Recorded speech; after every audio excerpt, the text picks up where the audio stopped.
that he sent me, those are needles and columns, and so those are kind of mixed in, and that requires some drier air to make those form. We've talked a lot about this being a drier, powdery type of snow, and that's why it's giving it sort of a different texture here, allowing it to blow around, and thankfully not allowing it to really accumulate much on tree limbs to where we have to worry about that causing power outages.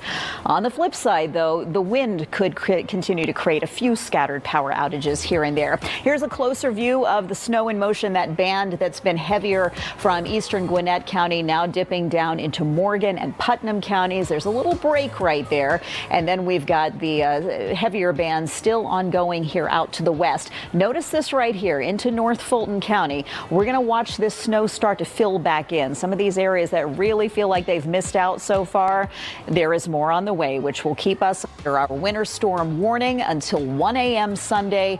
Winter weather advisory. That will actually wrap up at 7 o'clock this evening, only because we're expecting that snow will taper off a little bit earlier in those locations. But we're still on top of the changes out there for you. We'll bring you another update in just a few minutes. Tom, Alex? Joanne, thanks so much. We're starting to see snowfall right here in Metro Atlanta. Gosh, it's about time. I know we've been waiting for this. Deidre Dukes is at Piedmont Park. Deidre, good to see you. Good to see you too. Good morning, Alex and Tom. Well, I tell you what, we still have people out and about, even though, as Joanne said, we have seen temperatures drop out here within the past half hour or so. And boy, the wind has really 1 mile. This is not the final word, though, because any little burst of heavier snow or some of those smaller, heavier snow bands that I pointed out on the west side, those can also really reduce visibility. It's just one more good reason not to be out on the roadways if you can help it. Now, the cold weather is really what we're shifting our attention to once the snow comes to an end. Obviously cold enough to leave this snow sticking around. It's not going anywhere tonight. Whatever is on the ground is still going to be there for most of Sunday, because a lot of areas may not even get above freezing, and if you do, it's not going to be for very long, because here's how we're going to start out Sunday with some wind chill values that could be 10 or 15 below zero. That's why we've got this extreme cold warning in effect. A couple things to keep in mind: the duration of the cold, and I know Alex Forbes has mentioned a few times that really makes it more susceptible for pipes to burst. If you haven't taken precautions yet, go ahead and do it. That's not something you want to have to contend with. Leave faucets dripping if you have to, because our best chance of seeing above freezing temperatures area wide is not until Monday afternoon. Let's go through this here. The combination of temperature and wind chill, it'll drop into the teens tonight in the Atlanta area, but we wake up around sunrise to numbers near zero, some sub-zero numbers, even farther south. Eatonton could have a 6-degree wind chill first thing in the morning. So naturally, the question is, when do we really thaw out? Well, we do get an opportunity next week. Tomorrow, not so much, but we will have sunshine out tomorrow, and that's going to start to melt through things, knowing that these snow showers are going to taper off from west to east by late afternoon and early this evening. So even overnight tonight, the clouds are going to start to clear, which will leave us not only sunny for the second half of the weekend, but also Monday on Groundhog Day. Now notice, we're still below freezing to start that, but we'll bounce back up to 48 in the afternoon. We've really lost sight of what is normal for temperatures this time of year. That would be mid-50s. We actually have that in our extended forecast. We'll get there for Tuesday and Wednesday, so that should mean we're warm enough for only rain with that next system for the middle of next week. Alex? All right, Joanne, thanks so much. Before we leave you here on this extended version of Good Day Atlanta on a Saturday morning, I want to take you live outside for another look at conditions as we track this wintry storm that is passing through our area yet again this weekend as we take a live look at Hartsfield-Jackson International Airport. So far, no reports of any significant delays out there, but as the snow kind of rolls in, we might start hearing just that. We're continuing to monitor the situation there. We're going to keep our fingers crossed. Take a look at the roadways now. You can see that there is still some snow accumulation there. We're keeping you posted on it all. Hopefully you'll stick around, though, because we've got much more to discuss. I know that we're on the air right now, but if you go ahead and download Fox Local to your smartphone or your smart TV, you'll see that we will be streaming all your latest weather conditions 24/7 throughout the remainder of the afternoon. We're not just leaving you with basketball. ball, we've got your weather covered Yeah, as you well. can bounce between basketball and Fox Local, where we're going to be providing continuous coverage of the wintry conditions out there. Not over yet, according to meteorologist Alex Forbes and Joanne Feldman. You may have seen kind of pops of sunshine in the metro Atlanta area. It is blustery out there, but more snow is expected to head our way as we roll toward the noontime hour here in our city. So stay with us. 20 making its way down to I-85. This is for South Fulton, even southern parts of Douglas County, getting a pretty good swath there near Chattahoochee Hills, coming down here a little bit to the south of the airport at this point. For those of you in Fairburn, you should expect a pretty good dose of shower activity in the way of snow showers. All snow today.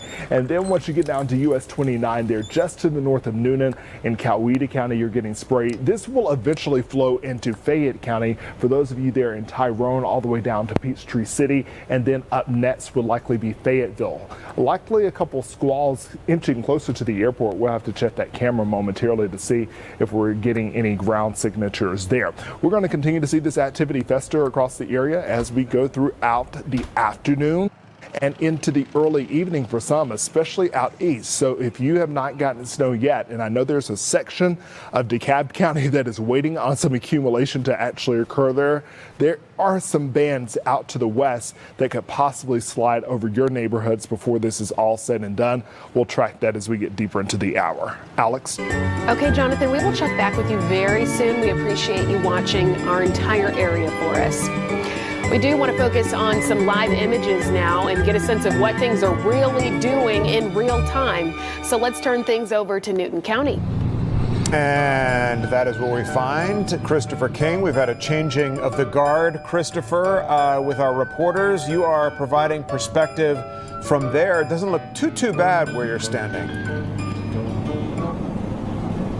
Well, Tom and Alex, I really want your assignment today. So far, it's just really cold out here, and so far so good.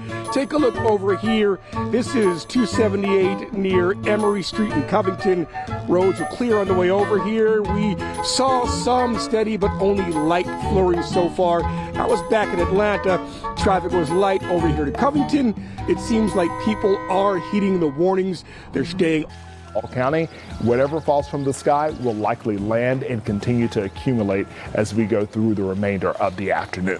So, Jonathan, perhaps you touched on it and I didn't catch it, but when is all of this supposed to lift out of here and go away and the sunshine to return? We're kind of in the wind down period now. I don't see so much upstream that I'm concerned about. There is still a window of opportunity for some flurries to fly. We're dealing with a massive area of low pressure that's feeding off moisture in the Atlantic. So basically, it's pinwheeling moisture is having to send it inland. And as it gets into our neck of the woods, it's found that the air temperature is below freezing. And so what is falling from every layer of the atmosphere is something that's frozen, a frozen parcel, if you will, and it comes to the ground as snowfall. The issue is that we could continue to have random bouts of flurries and maybe even some steady snow showers over the next 3 hours. But as we get closer to the prime heating of the day, not that today is going to be warm or hot by any measure at all. In fact, we'll likely be below freezing all day long. That surface temperature has just warmed up a bit too much to sustain accumulation. Once again, you have road temperatures here in Atlanta going out to DeKalb County that are at 41 and 40 degrees respectively. Wow.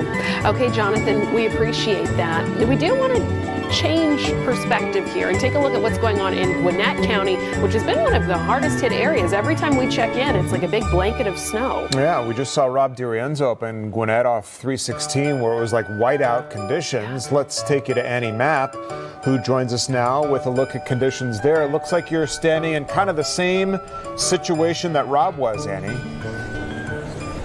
Yeah, we're not too far from where Rob is. I'm a little confused. I'm trying to figure out, am I in Georgia? Am I somewhere up north? Am I in New York?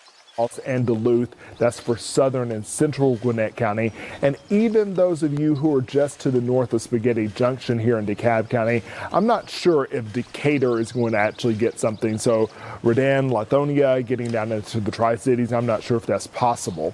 But as we move further to the east here along the I-85 corridor, as you get out to Barrow County, going up into Walton County, I think the opportunity once again, you're going to get another healthy swath, and that comes through around 2, 3 o'clock in the afternoon. Clark or Coney County is due for more of that action as well. Still not done by the 3 o'clock hour. Stick with us, and I'm going to walk you through the part of the forecast that takes you into the late afternoon and early evening. All right, Jonathan, we'll check back in with you. Thanks. Let's get up to Blairsville, one of the areas that Jonathan said is still enduring a lot of the snow that's moving through the area. Let's check in now with Denise Dillon, who is all bundled up. Good to see you, Denise.